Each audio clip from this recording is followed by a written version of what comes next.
you don't think you can pay for it, then you start to shift your risk to insurance. Tax planning, again, I want to hammer home how important taxes are for this. If I don't have a CPA or I don't have an enrolled agent, but if I could switch back to your seats right now, that I would, as soon as possible, I would go do a year at H&R Block or TurboTax, understand how to prepare tax returns, and then I promise you, you'll always be in demand the rest of your life, and you'll always have an easy way to make some money by doing tax returns. Investment management. I have some slides on investments. Show of hands, does anybody do investing now? Either their own money, they help their parents out, anybody buy stocks? All right, lay it on me. Give me some of the stock picks that you got. AG&C. Which one? AG&C investment. Oh, what is that? Tell me about it. It's an income stock. So Okay. Pay dividends. It's 3.7% yield. Okay, I love it. So, yeah. So some dividend investing. Yeah. How about you? Amazon. Amazon? Who doesn't love Amazon? Terrible investment. who else? I'm actually participating right now in the Bloomberg Trading Challenge, Okay. the global one. Cool. And I think our last trade was for Netflix. Love it. Netflix is one of the best performing stocks this year. RUM and DJT. RAM, RAM? Rumble, yeah. Oh, Rumble. And Okay. Donald Trump's company, True Social. Okay. They've been doing like really good because of like the election and everything. Okay. That's a volatile one, so you know you could catch it at a good time. Your hand was up. What do you got? Okay. GameStop. GameStop. And Bitcoin. Yeah. Crypto. I put money on Nvidia. Great pick. So they're making a lot of money because they're in the right place at the right time for right industry, and that's a lot of life. What do you guys use? Robinhood, Fidelity, Schwab, something like that? Robinhood, maybe. Mm-hmm. Okay. All right, cool. Well, so that, and maybe depending on how much time we have, I'll show you about how to think about investing in individual stocks. I also love picking individual stocks. It is very hard to do that and ultimately outperform the market over a long period of time. Reason being is that 10 or 15 companies for the entire year are going to provide all of the return for the entire market. So unless you got one of those 10 or 15 companies, you're going to underperform. And so our whole job is not to gamble or not to risk too much for our clients, but to make sure that, hey, you spent your life saving. How do we get you from here to the end predictably and also making money along the way? So I use the analogy of, singles and doubles are going to win you the game, where if you can get a 6-7% return over a long period of time, you're going to be okay. It's more so when you're swinging for the fences and you miss, and then you have a down 20% year or down 30% year that, then you got to start telling people you got to go back to work. And what I specifically do in the firm is in financial planning is I work with a lot of younger people in their 20s and 30s who end up at some of these companies that we talked about. So they end up at NVIDIA or Apple or Amazon, and they get what's called restricted stock or incentivized stock options. So part of their compensation comes in cash, part of their compensation comes in stock that has complicated tax rules and also different vesting periods around it. So it's these young people who suddenly come into wealth. Think about if you joined NVIDIA 3 or 4 years ago and you got $100,000 worth of this stock, now it's worth $1 million. So now you're 30 years old and you're trying to navigate, well, how do I, one, get out of this position without paying too much tax, and two, what am I supposed to do? I just kind of found the money. So when you get out there into the workplace, if you end up at a JP Morgan or one of these publicly traded companies, you will also get stocks instead of you'll get shares of the company instead of getting money, and it's a balance of the two. So that's a lot of what I try to help younger people with. I also do a lot of student loan planning, right? So I don't know if anyone has navigated that topic, but it's incredibly complicated if you start to get federal student loans, and there's a lot going on right now with just how they're going to be handled. So the difference between paying off your student loans of your entire life or picking a different plan that maybe it's income based, or maybe you go into something called public service, which it'll get forgiven. So I do a lot of that as well. So financial planning is kind of runs the whole gamut of different topics, but ultimately it's just, if you think about yourself as a business, it's just making sure all of the pieces are doing what they're supposed to be doing, and making sure you're being as efficient as possible in your own life, right? Because working hard, you don't want to pay more taxes than you have to, or make a big money mistake that's gonna set you back. So I just want to stop there. Anyone have questions on either financial planning, taxes, your individual stock pick that you're underwater in right now, or anything else? You go for it. How do you, like, for your personal, or even for, your clients, how do you pick stocks that you feel like are stable but will have like a steady return? Because when I try to look at some of these stocks, like I remember you mentioned GameStop, and I was very pissed off back then when they all cut off the trading stuff. I had bought GameStop, BlackBerry, and AMC. Lost money on everything but like BlackBerry. So how do you pick which companies to put money in, especially when like some of these have like their PE ratios seem like exorbitant? Like when you buy a smaller business, it's usually like a multiple of their business's value and its revenues, while a lot of these companies are their values are based on future values. How do you weed out which ones are over glorified? Yeah. Versus what's actually the foundation. Great question. You said a lot of great things in there. Leon, how long do I go for? Yeah. Okay. All right. Let me pull. The caveat to what he's gonna show you is there is no crystal ball, but there's a lot of market indices that you can pay attention to. He's got. And what I love about it, and I'll give you just a personal thing that has nothing to do with business, but if you let's look at the stock market. A lot of people have a tendency of, Matt is very even keel, if you haven't noticed. That's his job. If I give it, if you imagine giving someone your entire life savings and saying, here, and trusting that person to make you money and not lose it on GameStop, right? That's the pressure and the stress that he has all day, every day. But one of the best things I've ever heard in all the presentations I've ever been to as a professional in all these wealth management seminars is if you look at the volatility of the stock market, and then you zoom way out, it's still always going this way. The chart still always goes up and to the right. If you zoom in at a microcosm, it looks like it's chaos. When you zoom out, right, it's always headed in the upward direction trajectory. So that's what guys like this focus on, and that's what's important for you guys to understand. Go ahead, sorry. Yeah. I think another way to why take a stock or whatever, all the time we lose the money. Why? Because Why? It's a long game. Soon, all the time it's go up. Yeah. Why? Because again, a lot of people shouldn't invest with only a short-term strategy. That so about 70% of companies, they reach an all-time high, they come down from it, and then they never get back up to their all-time high. So when we're picking one company, we're saying this is the one, we're making money here. Well, coming back to your question of how do we kind of continue and build year over year on it, and this is who's heard of diversification? Yeah, that's the key word. Diversification is what I always tell clients is diversification is a way that I'm gonna always be telling you I'm sorry without I'm never telling you that I'm sorry. Meaning we're never gonna have that 100% increase in 1 year, but we're also never gonna lose all your money. So going back to your question, this on the screen, let me see if I can make this bigger. These Reddit guys love to put everything into one pot. Yes. And it's high risk, very high risk, high reward. Right? Yeah, and then you avoid it when you see their losses. That's not how we strategize. And when you're young and when you're learning, it's okay to do that, right? If you're putting in a couple $100 and it's on a crazy thing that you think might work, that's okay. But it's when it gets bigger and you're putting a lot of your money, right? There's no real great way to learn the stock market other than doing it. So I love that everyone's trying it, everyone's investing. Just always remember, don't put in what you can afford to lose. Don't your position size is everything.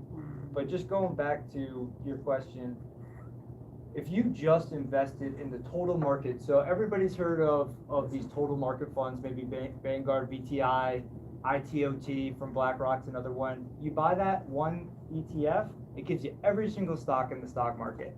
If you just did that between 2008 and 2021, you got 7.3% a year.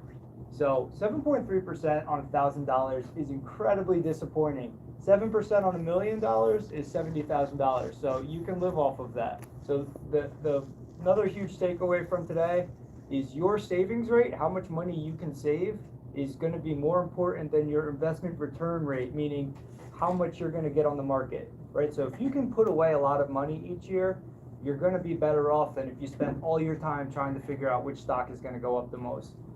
So if you just did nothing, you bought the entire market, you're up 7.3% each year. If you start picking stocks and you missed out on the top 10 performers, meaning if you're picking stocks and you missed NVIDIA over the last 30 years, you're down to 2.5%. So that's what I mean by, if you're picking stocks, if you miss the best ones, that hurts you the most. If you miss the top 25% of performers, you're losing. So that goes back to your question of how come people are picking stocks but never making money. Guys, biggest thing, if you pick a stock and it goes down, sell it, right? Because that means that whatever the reason you thought that it was going to go up for, that didn't happen. People, there's a term in trading called losers, average losers, meaning when the stock goes down, people oftentimes will buy more, thinking, all right, well, it's down more, I'm gonna double down. Don't do that. You want to be buying more of the stocks that are going up. So if you owned NVIDIA over the last 5 years, it keeps going up, you keep buying more. That means things are going well. And then I just want to sort of I don't know how much people pay attention to news or headlines, but this is just going back to what Leon said of, if you zoom out, this is the S&P 500 returns going back to 1970. And I know it's small, but all those little words on there are different huge headline events. COVID-19, the housing crisis in 2008. I can't even read some of them, but they're all big news events. And if you take a look, they're all blips on the radar if we're looking out on the bigger events. Yeah, listen, guys, if I put 50 grand in the market in 2008, right, and I watched what happened, I would be in an absolute, I would have lost all my money. But if I put 50 grand in the market in 1980 and didn't touch it until 2020, I'd have a nice little return, assuming I invested in the S&P 500, which is pretty standard. I have a loaded question for you. We got a lot of people in the room, diverse backgrounds, I'm sure differences in opinion on market strategies, etc. What is the one suggestion you make for the average everyday employee of a company? If they did nothing else from an investment standpoint, what's the one thing that they should do from the day they get their first job? I think a couple things. Roth IRA, so you pay the tax today, and then when you take it out in retirement, there's no tax. That especially in your 20s, maybe early 30s, I would just hammer that as much as you can. And two, it's I made this mistake. I'm obviously older than you guys, but I was so focused. I love the stock market. I love picking stocks. I was so positive that I'm gonna beat the market. I'm gonna figure things out. Focus all of your energy, attention on just increasing your skills, right? Go get a CPA, go get a CFP, go increase your earning potential. The more money you make, the more you can save. When you start to save money, put it in total market funds. Don't try to beat the market. Once you get that up, I would say once you get that up to about $10,000 or $15,000 of just money in the market, then you start to pick these individual stocks, have a little fun. But the biggest bang for your buck is going to be just increasing your earning power. You make a lot of money at a young age, you're going to have a lot of money when you're older. If it takes you a long time to start making some money, then you're going to be playing a little bit of catch up through life. So very well said. IRA versus 401k. They're kind of the same thing. So 401k is going to be through your company. IRA, you can just open one up and contribute. There's different contribution limits. What I will say is, and this is going to be probably opposite of maybe what your parents are telling you, but put money into your 401k, but you want to be investing outside of retirement accounts, right? Because we're young. I'm throwing myself in that so we're all young, but you need money throughout life. When you put money into a retirement account, you can't touch it until you're 60. So if you start and I see this all the time, that people start working and they put every dollar they have into these retirement accounts, and then when they go to buy a house or they go to have a kid, they have nothing else. So it's just a balance of where are you saving your money and what are you putting into. Question. Are IULs a good vehicle to invest money into? I think I love the keep it simple, stupid. So ETFs, very very broad based ETFs, get you going, and it'll get you to where you need to be. So just by buying the SP 500 total market. Well, no, IUL is like it's like a insurance policy. Yeah, in whenever Is that the same as an ETF? it's a little different. So whenever you start to blend insurance with investments, the costs are going to skyrocket. Okay. So you could ultimately be invested in similar things, but the cost of that what you would call a product is going to be a lot higher than if you just did like an ETF. Okay. Got it. I agree on that. Okay. There's a lot of very unique creative insurance strategies, but I think from a long-term viability and safety strategies, Okay. he's right. Gotcha. Yeah, you guys mentioned finance is a very broad term, and you say you're a finance major before in college. How did you ultimately decide like what field you get into? Yeah, and this was going back to a couple of things Leon said early on. So when I got out of college, I always wanted to I love the stock market, right? The idea of that you could put money in and get more money out and you're not really involved in the company is fascinating to me. So I always knew I wanted to get into financial planning. When I graduated college, the only way to get into this space was selling life insurance.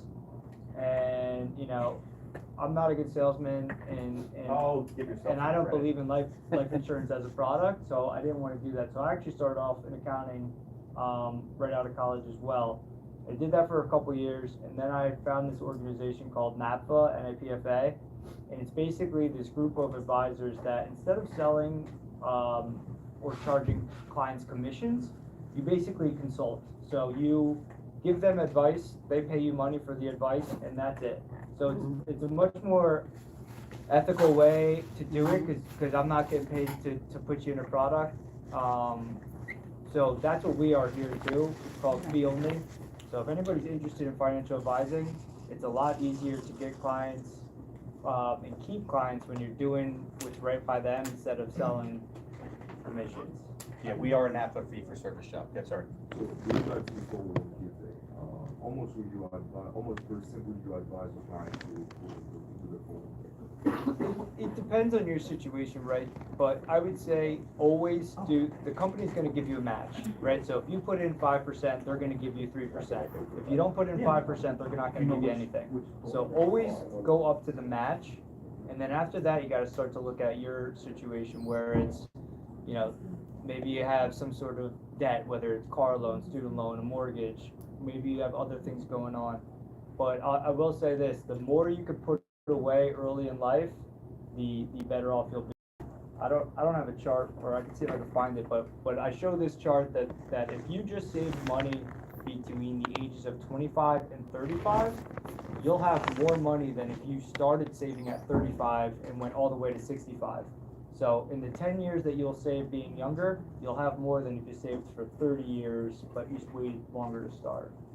So, and just going back to one other thing, the best things you can figure out how to do early on in life, I'm going to stick with the tax theme, is understanding taxes and understanding the way that works, and being able to sell yourself, sell your accounting services, because at the end of the day, a lot of this is getting automated. It changed incredibly amount since I've started, and it's only happening faster. You have to be able to sell. You have to be able to communicate with clients, communicate with your team. So all of this, everything you're learning is incredibly important because but it's not important in the sense of you plugging away doing it. It's important that you need to be able to understand it and then communicate it to other people. We're gonna talk about the 800-pound or the elephant in the room, which is AI. We'll talk about that a little bit later and the impact it's having on all industries. So I'll get into that. Any other questions for Matt? The other thing is, you mentioned the 401k, and I agree with your strategy. But what I will say is that a lot of organizations that you work for have a match on the 401k. And my strong suggestion, as I'm sure Matt would agree to, is that if the company offers a match, then invest whatever you can in order to receive that match back. Because it's, I don't want to say it's free money, but if the company's willing to make investments into your retirement future, then take it. That's an important thing, and that's something you should focus on very early on, right after you get out of school and start working. Any other questions? It's crazy, by the way, at 22, 23 to think about retirement. It is. You know what I mean? Like, That's smart. it's like the furthest thing from your head. Like, I gotta be honest with you guys. I spent $1.50 of every dollar I earned from 21 to 35. Yeah, and it's. I ask Matt all the time, can I retire? He looks at me like I'm crazy. No, dude, there's not a chance in hell. But it's very, you know, it is a very adult thing to think about right after you graduate college. And a lot of us, including myself, missed out on that because we didn't have someone giving us the proper guidance. And I think that it's very important for you guys, if you leave with nothing else today, important to understand the implications of tax on your life, because it's unfortunate that we're always gonna have to pay it, right? Death and tax. And then the other thing is thinking about your future. It's really hard to do. We as humans have a tendency of only seeing 10 feet in front of us, not 3,000 feet in front of us. So it's an important thing for you to focus on. Make sense? Any questions for Matt, so we can let him go back to making money for people? Okay, if anything comes up, reach out to Leon. I'm happy to, if you wanna talk later one-on-one, or if you have questions later on. Yeah. What does it take to apply for the certification of Good certified question. financial planner? Sure. In terms of education, maybe experience. So for certified financial planner, you have to have a college degree, and then there's 6 tests. It's on taxes, insurance, estate, retirement, and I forget the last one. Almost everything. Because as soon as I got done with the test, it went right out of my head. And then, so you take each one of those separately, and then you take one 7-hour test on all 6 topics combined. And I'll say just one other tidbit, whether you do your CPA, your CFA, or your CFP, do it as soon as you're done with college, because it's just, If you wait, everything's you won't fresh. do it. I'm just being honest with you guys. And if you could get 2 of those, oh man, call me in a couple years, because you'll be making money. But that's what I'll leave you on. But yeah, anything else, if you come up or think of questions later, reach out to Leon, and I'd be happy to. I have a quick sit down. question. The test, is that a series 6? 63 too? Oh no. So that's those are separate? separate, but Okay. if you end up working at these financial institutions, oftentimes you have to take You do, yeah. certain tests before you start there. And that definitely I wouldn't let that be a barrier to applying or getting into the field. Yeah, there's certain organizations have certain requirements where you have to hang your shingle, so to speak, and have that test passed before you can work there. Maddie, thank you, appreciate it. All right, everyone, it's Thank great. you. Matt Bernanke, any relation to Ben Bernanke? Different fellow. There's something Matt said, and with another Matt coming in a couple of seconds, there's something Matt said that I think is abundantly important, and I would be remiss if I didn't give you guys this advice, because no one did for me. The selling piece that he just spoke about is of, I mean, obviously I'm a little biased because I'm a salesperson at the end of the day, but when you graduate college and you're trying to find a job, there's 2 ways of going about it. There's many ways, but there's 2 ways in particular. You're going to apply like crazy, cold, to as many different opportunities that you see on LinkedIn and Indeed and all these other platforms. You go into a pile. The other way is to leverage a network, right? Who you know will always, this is human nature, will always be more important than what you know. I know, I'm going to make a ridiculous statement. I know a lot of idiots who make a lot of money. Not because they're intelligent or they got really great grades in college. So, sorry, professor, you can hold your ears when I say this. But it's because they know the right people, they have the right connections, they have the right networks. Your network is of vast, come on in, Maddie, your network is of vast importance. And my suggestion to you guys is spend time building your LinkedIn presence today. Spend time going to industry events as soon as you possibly can. Whatever companies that you work for once you graduate, if they give you the opportunity to go out into the marketplace and become part of networking groups and go to events, do it. Be friends, be a salesperson, because that's going to be your future, right? Is selling yourself. That's what we all do every day when we walk outside, is we sell ourselves in some capacity. Matt Bernanke, who was just here, has to sell himself to his clients. He has to get them to agree to give him millions of dollars of their money that they want to invest. That's a crazy thing for someone to have to accomplish. And you have to know the product. You have to know how you do it, right? Because you need to be impressive, but you also have to know how to sell it. I used to joke, I thought cold calling should be a required college course for every profession, regardless of what you do for a living, because you learn a lot. You learn humility, you learn persistence, you learn how to connect people, and that's a really, really important in a professional capacity. So we're going to talk a little bit more. I mentioned the buzzword AI, which I do want to get into later.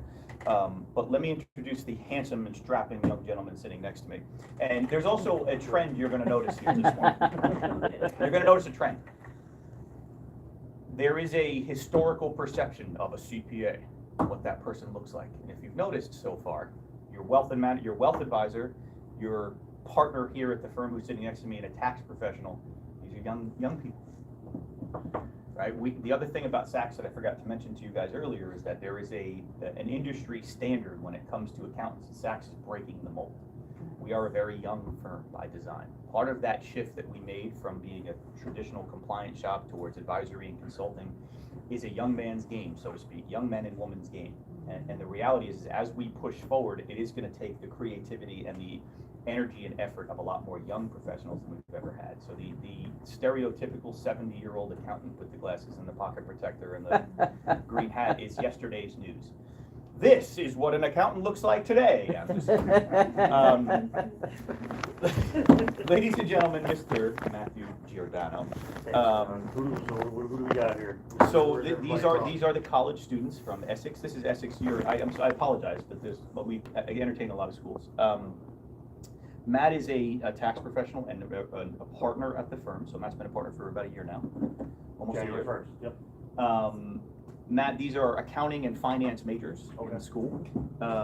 We are entertaining them today and we're regaling the tales of the accounting industry. So what we're hoping you could do is first introduce yourself, your area of specialty, where you went to school, what you majored in.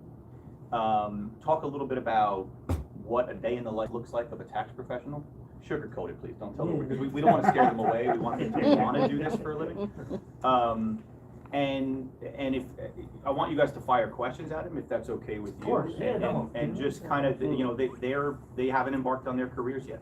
They're looking for direction, advice. What do you wish someone told you, right, after you graduated college about the tax profession that you wish you would have known? You know what I mean? So the first question is a zinger. So tell stories, if you would. Sure, so, no. Go ahead, introduce yourself. And just in case you're wondering, this is actually a very prim and proper version of myself.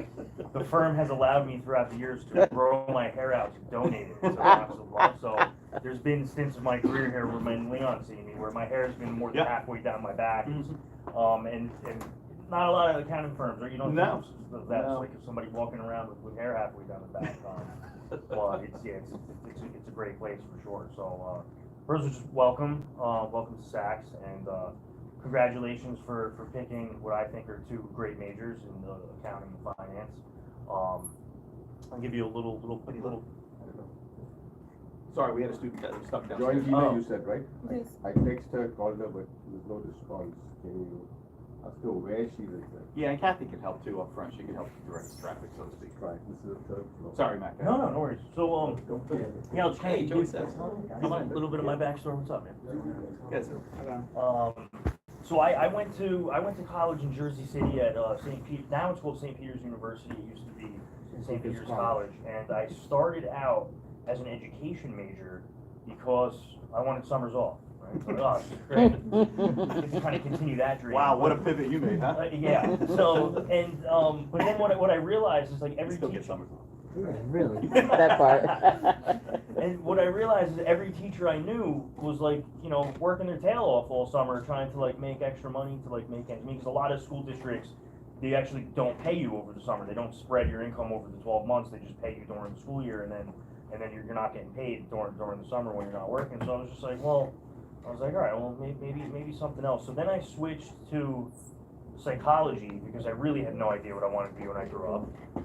So, welcome. Well, sorry about that. So I switched to psychology because I thought it was really interesting. It was something new, right? Like all throughout like grammar school and high school, right? You learn math, history, like you learn the same psychology, and I was like, wow, this is like fascinating stuff. But then I kind of had to get a little realistic about getting involved in a major where I could get like solid employment after with, you know, things like that. So what ended up happening was I took one of the requirements for psychology was a statistics course. And it was one of the hardest courses in the psychology program. A lot of people struggle with it because it's a lot of numbers, it's a lot of math. And I did really well in that class. So I went to that professor and kind of told her, like, you know, I'm not really sure what I want to do. And she gave me two options. She was like, well, first thing I'll tell you is there is no master's program for statistics. You go straight into a PhD program. I was like, well, what else you got? She was like, well, clearly you like messing around with numbers. Why don't you give accounting a chance? She was like, the postgraduate employment rate is like through the roof. At that time, like almost every kid graduating from St. Peter's in the accounting program was nailing internships in junior year and senior year with like employment like promise right thereafter and stuff like that. So I was like, all right, well, let me give it a shot. And so that was kind of late. So the program at St. Peter's was designed to kind of go into it knowing that you were an accounting major, because like the way this course is stacked. So I ended up switching, I think, spring of my sophomore year. So I had to take Principles 2 and Intermediate 1 at the same time, and I had to take Intermediate 2 and Advanced at the same time to kind of catch up with the program. But you know, it went well, and I ended up landing an internship at JP Chase & Co. in their corporate tax department in downtown Manhattan. And what's interesting is I started my career out in the same exact area that I focus in on now, which is what's referred to as tax controversy and dispute resolution. So it's a very specific like niche, and I'll kind of stop there and just kind of back up and say, like, one of the great things about majoring in accounting is just all the different areas that you can go into from there. I mean, right, if you think about it, right, there's the three main branches, we'll call it, of like, you know, private, public, and government. But then, like, even within there, it's, you know, then you break out between accounting and tax is like the next big kind of breakout. And then even if you kind of stick with accounting, you know, Joe, kind of, I won't steal any of Joe's thunder, but you can kind of talk about all the different areas you could go into for accounting, and then for tax as well. I mean, I'm like blood in, blood out tax guy. That's my thing. I've been in tax my whole career. I learned accounting through doing business tax returns and things like that, but I'm a heavy tax guy. And even in the tax world, the different areas that you can go into, whether you want to focus on more business type taxes or non-business type taxes like individuals, and then even within, like, we'll stick with business for a moment, like even within business you can focus different industries, whether you want to be more of a construction person or manufacturing and distribution, consumer products, or real estate. I'm probably missing healthcare. You could also focus on international tax, International state tax, and local yeah. tax. There's so many different areas. So It's many not all different- dissimilar to what we talked about from Matt Bernanke too. Finance is a very broad umbrella. A lot of different concentrations within finance. The same applies to accounting. Both have very, very firm foundations in understanding business. Right? That's what this all boils down to. Yeah, definitely. And then even from that standpoint, just entity types can be like a focus, where it's like, I'm going to be a corporate person, or I'm going to be a flow-through expert. And even within flow-throughs, there are people who spend their entire career just working on partnership tax returns, because that's a very, very complicated area of the entity type that offers a lot of flexibility, but with that flexibility comes tons of complexity. So just congratulations in picking an area that is just so open to opportunity in different areas, depending on what your interests are and what you kind of, you know, what things you're into. So I was very lucky, because the reason I got the internship at JP Morgan on the tax controversy team there, which is basically, I was on the team that is the IRS audits. So a company like JP Morgan, every year they file a return and gets audited by the IRS, just how big they are. So I was on the team that dealt with the IRS's examination, and the reason I got on that team was because I minored in business law at St. Peter's. So even though I'm not a lawyer, I tend to have just like that kind of like a legal mindset, where I just look at things a little differently than like a typical accountant might. So I was there for about 4 or 5 years, and then I got a phone call from the woman who's now our tax leader here at the firm, Shivani Jain, and there was an opportunity to come to Saks to do controversy work under the person who was the head of the group at that time. And that's a jump a lot of people don't make, right? From private to public, you'll probably hear more like the other way, where it's like people are trying to like serve some time, I put that in quotes, in public accounting, and then try to make a switch over to private. And I actually made the leap of faith, kind of going the other way. And you know, it was an adjustment at first, for sure. I won't say it wasn't, but you know, 10 years later, here I am. Definitely, from your perspective, the best decision I ever made. I think a firm like Saks is a big reason why that worked out for me. So let me ask a question that you're probably all thinking of, but too afraid to. I can tell you right now, I think when I was a senior associate, we're like, it definitely maybe hit 70. Yeah. But again, it was only like 2 weeks, like really in the thick of it. It's not. It's a loaded question, and it's a loaded question by design, right? So the advice that I'll give you guys as young professionals in entering into accounting, or any profession for that matter, you gotta work your way up. And sometimes that means taking your lumps for a few years, right? So as an accounting professional, like any other industry, you're gonna work really, really hard for the first few years, right? There's the old saying, pardon my French, shit rolls downhill. Right, so you're going to have to deal with that stuff for a long time until you get to a place where you're a partner and you get a little bit more comfortable and work less hours. But the reality is there are still deadlines associated with our industry, and those deadlines still require a tremendous amount of hours to get work done. Right? And that's just sort of the reality of the job. Having said that, it is getting better. Right, that's one of the hardest parts about this industry historically, was how hard you work to achieve those deadlines. The industry is well aware of that problem, and there's a lot of things that are improving that. Nothing less, or nothing more, I should say, than technology. Right? It's having a big impact on reducing the amount of man hours associated with getting those jobs done. The more and more we leverage technology, the more efficient that we are becoming as professionals. That's the objective.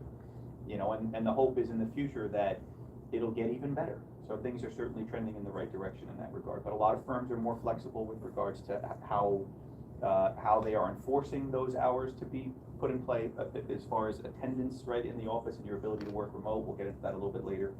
But it's not as bad as it used to be. Yeah, no, definitely. And the flexibility with the technology is a huge part of that, right? So like I'll get in at 8:30. Sometimes I'll work till like 5:30. I'll go home. I'll walk the dog, my wife. We'll sit down. We'll have a bite to eat. And then my wife's going through a master's program right now, so she'll crank on her master's, and sometimes I'll log in, continue to work for the rest of the night, when we're during our busy times. And whereas like the days of being strapped to your desk for like 12, 13 hours a day, those are gone, which is a good thing. It is a very good thing, but that's the old stigma, right, of this industry, which is why you guys represent, in my opinion, you represent a very positive movement, so to speak, because every year for the last 10, 15 years, less and less people go into the accounting profession, and I think that's a huge miss.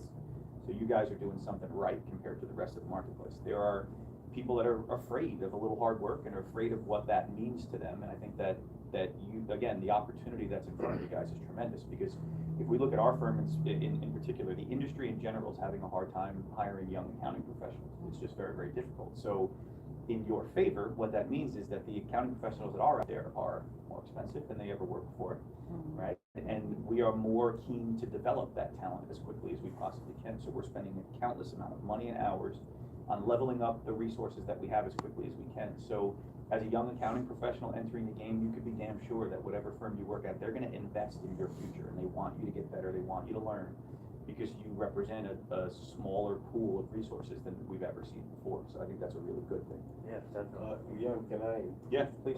So this is something that's happened with us in our college. Year on year, the accounting program has grown by 15%. Yeah. I interact with chairs and deans, including St. Peter's, from across the state, and everywhere the numbers are going down. Yeah. We've never asked students, we've asked our professors, and so why did you choose accounting? What is the draw when we're seeing nationwide numbers going down, and our college has gone up 15%, not even 1 or 2, 15%. Wait a minute, what are we doing right? What are we doing wrong? Or are we sending in the wrong direction? No, we don't want to do that. It's a good field, excellent field. I'm not a numbers guy, but I'm more marketing, industry, management. So why are you choosing accounting? What's in half a minute, okay? Because we don't want to run out of debt time here. So just quickly, why did you choose accounting? Originally, I was like a business administration major. I have to take accounting, 101 and 102. I had a really good professor. I really appreciate them so much. It's so fun. So I got to go to an accounting event. You meet CPAs. Really made me happy with seeing how like excited they were about their work. And like I want to experience that too. I enjoy like the number parts of accounting, and I hear it's like not too much math, but it's like a whole lot of rules. Yeah, like seeing the different industries you can enter as an accountant, to me, it just gets me excited. It's like unlimited potential for real. Great. Okay, stop. No. He's right, he's absolutely But that's right. good. So for Yes. me, I also started as a business administration major, but I always knew I wanted to get into corporate. My parents have been in corporate when we were in El Salvador for years since I was younger, so I saw the benefits, I saw how it was, and I knew I wanted to get in. I wasn't sure how I would get in with a business administration major, but then I saw the last president of the accounting club. She led me through like her journey as becoming an accountant. She had a really long career. Like she was a psychology major years ago, and she was accounting.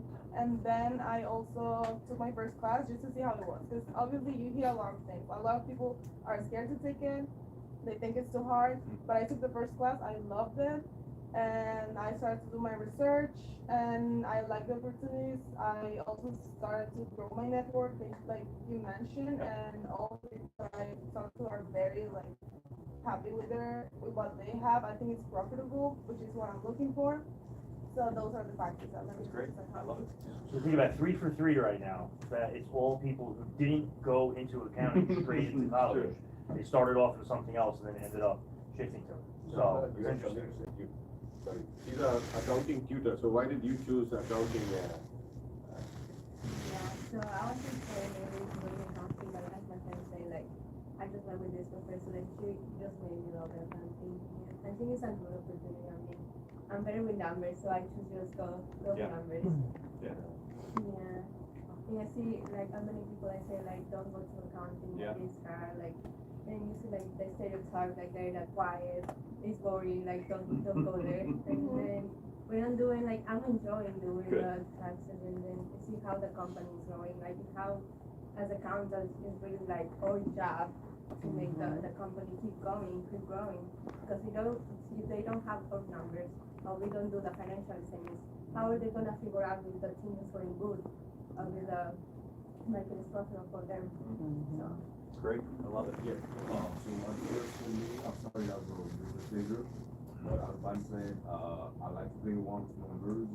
And after my first accounting course, which I killed, so I was like, oh, that's the thing for me. And I decided to switch from business administration to accounting.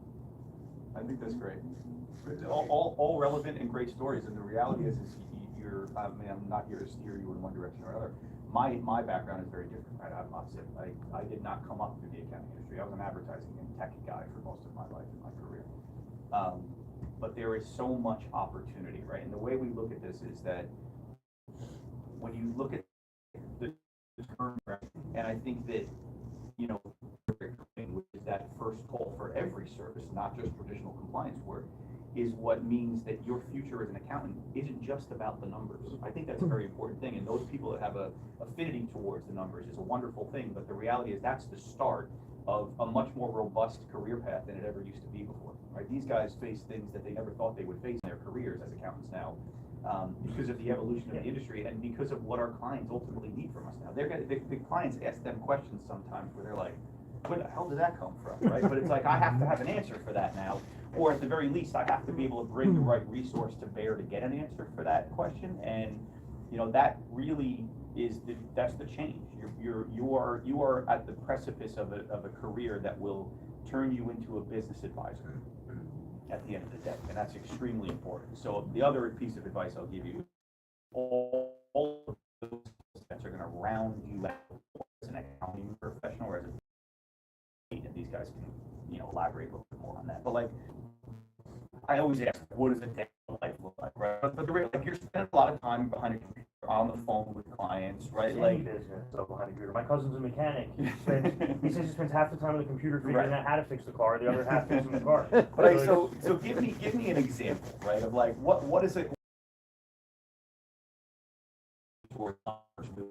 What problem is a client going to call you with that they need help with? Like, give us a real example. Yeah, I mean, the most obvious is an IRS examination letter. right? And then that begins the conversations of, all right, well, let's take a look at this, and I'll just ask them flat out, like, look, is there anything that you're worried about here that we potentially need to engage, like tax counsel, right? 'Cause that's something that's a very interesting part of my job, is I have the opportunity to work with attorneys on cases where there could be potential tax criminal implications.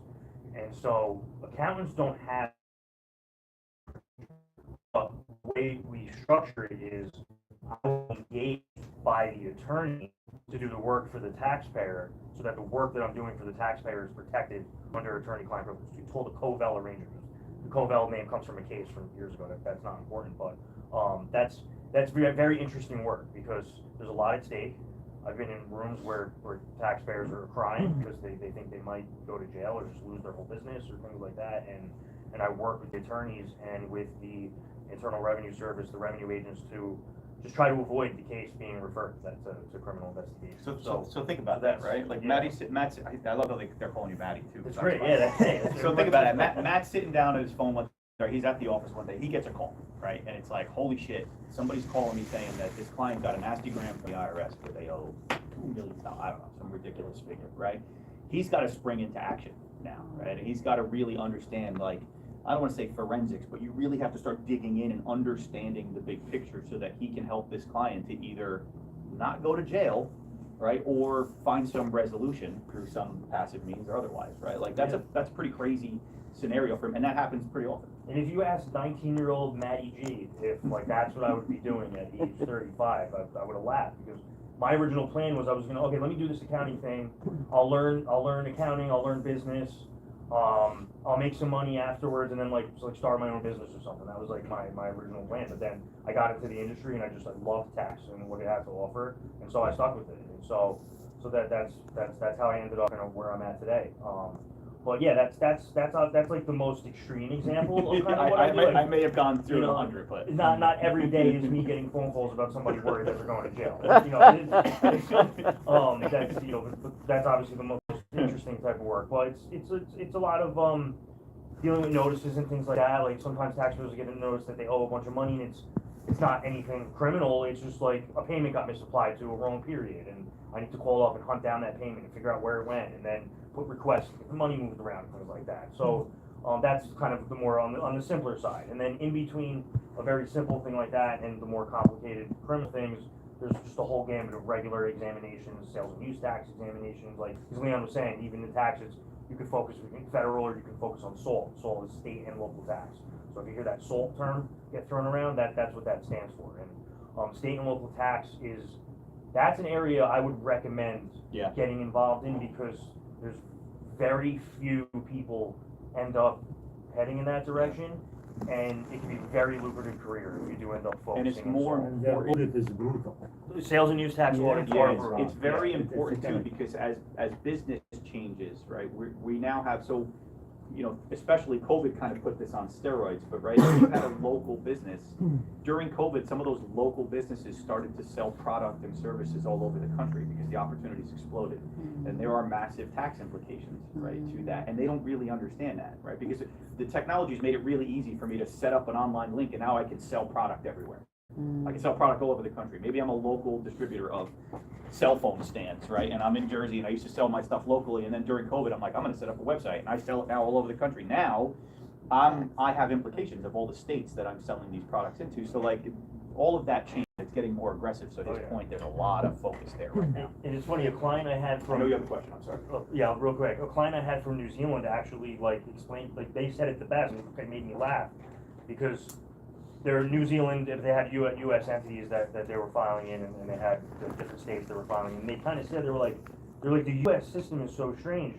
It's basically like you have 50 little countries, all with their own set of tax rules, and like, how do you guys navigate that? And so that's why that's an area that if you do get involved in, you'll be very appealing to tax accounting. Good question. Yeah, go ahead. So what if you come across like a problem where, let's say you get a case and you review their books or their situation, and you realize that there is something shady going on? Do you back away from it, or do you still try to help as much as you can? So without again, becoming involved, yourself. Yeah, it's a great question. So what usually in that situation, I will immediately recommend to the taxpayer that they need to engage tax counsel. And at that point, I'll halt communications until tax counsel's engaged, and then I'll get brought back into the fold. Because it kind of works two ways. So there's been times where I'm working a case and I realize we need to get tax counsel involved here. And then there's been situations where the attorneys are reaching out to me with a case that they had come through the door and they need help from a CPA. That already got to that point. Yeah, like, so they already knew, they already got tax counsel involved. It's like, all right, now we need a CPA to help us out. Let's reach out to Maddie. Yeah. The other thing about state and local, just before we go off that topic, is we have a large cannabis practice here at the firm, or a growing cannabis practice here at the firm, right? So think about the implications on that too. Cannabis is still federally regulated and illegal at a federal level. However, there are individual states that are still okay with it, right? And it's legal in certain states, New Jersey being one of them, New York, et cetera. So there's implications from a state and local perspective on those businesses where you can only function in your state, right? And so there's a lot of really interesting things that are happening in that world. Go ahead, sorry. What kind of skill sets would you say are valuable or essential to working in accounting? People skills. I would say that's like number one almost at this point. Isn't that funny though? Because that, to me, that's counterintuitive. I'm in my 40s, so if I look back 20, 30 years ago, it's like the exact opposite. Right? Like my friends in college, the ones that went into the accountants were the ones that didn't talk to anybody. They were super quiet, super shy, had no personal skills. But they wore debit and credit cufflinks and they were really good at math. Right? Like that's not the case anymore. Personality is everything now. I didn't mean to stereotype you guys, because you certainly broke that mold. You guys certainly broke that mold, but there was a historical view on what that looked like versus what it is today. You don't need to be Rain Man who can do like 5,332 times 610. Has anybody actually seen Rain Man, by the way? Yeah. Wrong audience for that movie. Yeah, great movie. You have a idea, but.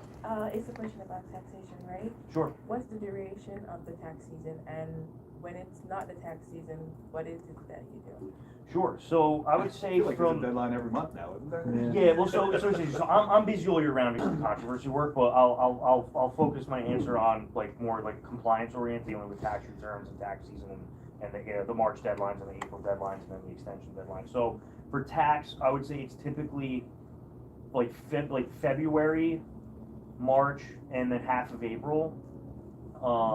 And it's funny because even that depends on whether you're business or non-business focused. Because if you're business focused, you're going to be busier earlier on because the deadlines are March 15th for flow-through entities. Which is most of what we deal with. Whereas for the non-business returns, like 1040s and 1041s, they're due April 15th. So, well, I would say just generally speaking, February through April 15th is very intense. Then it breaks for the summer, and then for tax, it heats up again towards the middle end of August because a lot of clients, especially with our firm, with our type of clientele, a lot of them go on extension. So we file extensions in March and April. Then we have to have the returns filed in September and October, depending on the taxpayer type. So those are what I would refer to as the spring season and the fall busy season. And then outside of that, tax planning, because taxpayers are required to, right, everyone thinks, taxes are due April 15th. Technically, that's true, but the tax system in the U.S. is a pay-as-you-earn system, so you're required to pay estimates throughout the year. So if you're a W-2 employee, you get withholdings taken out of your paycheck, right? And you have side jobs right now where you're getting W-2, and they're taking money out of every paycheck to pay towards your income taxes. Well, a lot of our clients don't have that because they're business owners and they're just getting K-1s from flow-through entities. So we help them figure out how much they have to pay for their quarterly estimates throughout the year, so that they don't get hit with the estimated tax penalty when they file in the extensions in April and whatnot. So that and then notices, right, things like that, and then just general business questions coming in. Sometimes we have clients that are selling their business, and so there's things that revolve around that we do kind of outside of the busy seasons as well. Yeah, if I'm missing anything. No, you're not. I stood up for a reason. If you don't, Joey, why don't you come in? All right, yeah. This is Joe. I'm gonna call him Joey. You guys call him Joey. What Joey said. My time's up. Yeah, can you stick around? Yeah, stick around. So what I think is important too is that so he's looking to him for a reason, right? So you have two areas of specialty represented here. So on the tax side, and then Joey's more on the audit and accounting side, right, of the house. So I think it's relevant for probably both of you guys to answer some of these questions. So why don't you do the same as he did?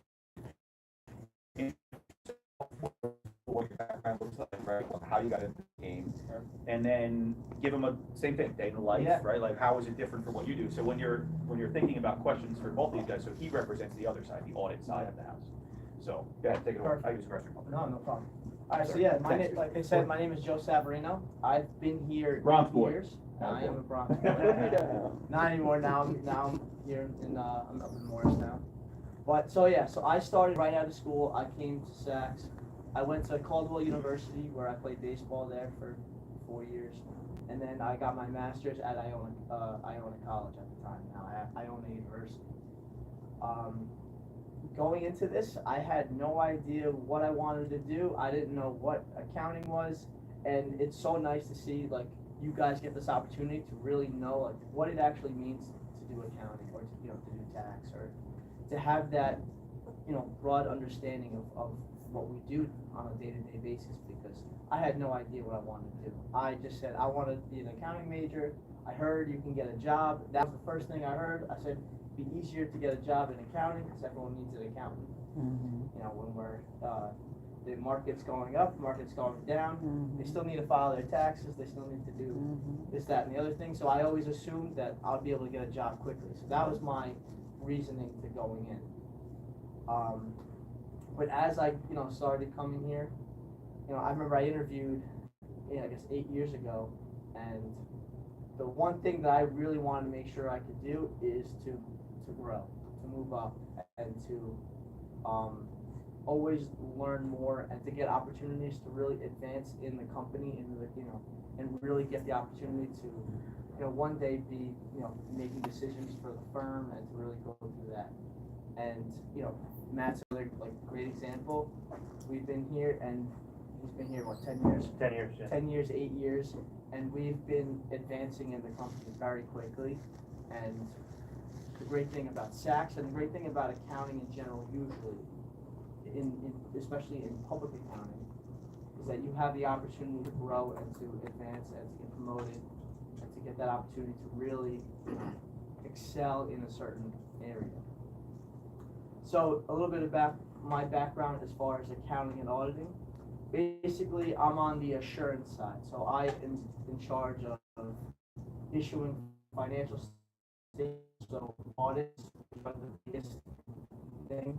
Whenever a client hears audit, they cringe, they get upset. It's really not that bad. We're not the IRS auditing. We are an outside CPA auditing the company to make sure that their financial statements aren't materially misstated, and to make sure that it's a reasonable perception of what their financials are actually supposed to be showing. So why would a company want us to do an audit for them? It's a great question. So the reason why they would want an audit is for several reasons.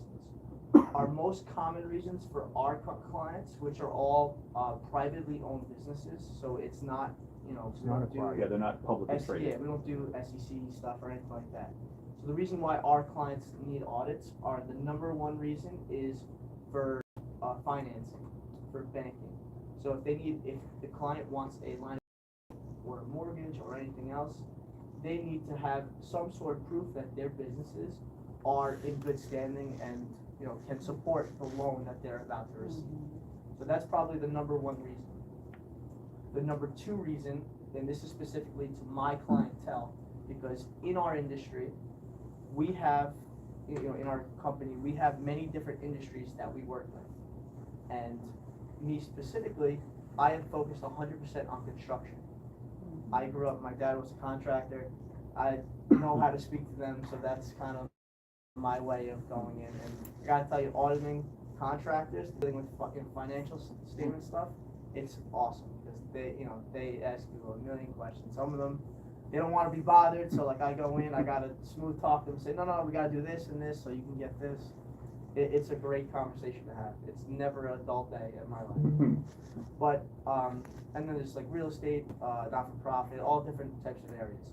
So for construction specifically, a lot of times they need what's called bonding, which is basically just when they're doing a project, they need some type of insurance to say, okay, if you can't finish this job, this insurance company is going to help find someone to finish the job for you.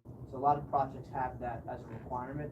So that's another reason why they'll need a financial statement. Other reasons can be if the client is looking to sell or they're looking to purchase another company, a lot of times they'll need financial statements for that reason as well. And there are other different reasons, beyond that, but I would say those are the main reasons why our clients especially would need a financial statement. If I'm a business owner and I want to buy another business, right, I want to make sure that business is absolutely right, that what they're representing to me is accurate. So as part of that financial due diligence process, very often I will require an audit to happen. What's the difference between the accountant as an auditor and the accountant as the CFO of a company? Great question. That's a great question. So there are two types of, there's three, but there's two main different types. There's public and private, okay? So we are public accountants, which means we are a CPA firm that deals with many different clients, many different companies, right? Then you have private, which would be one individual that works for an individual company. So for example, a CFO, a controller, a bookkeeper, someone that deals with just one company. So that's the biggest difference. So if you're going to hear in the profession, private versus public, that is a big common term that's used in accounting. We deal with many different companies.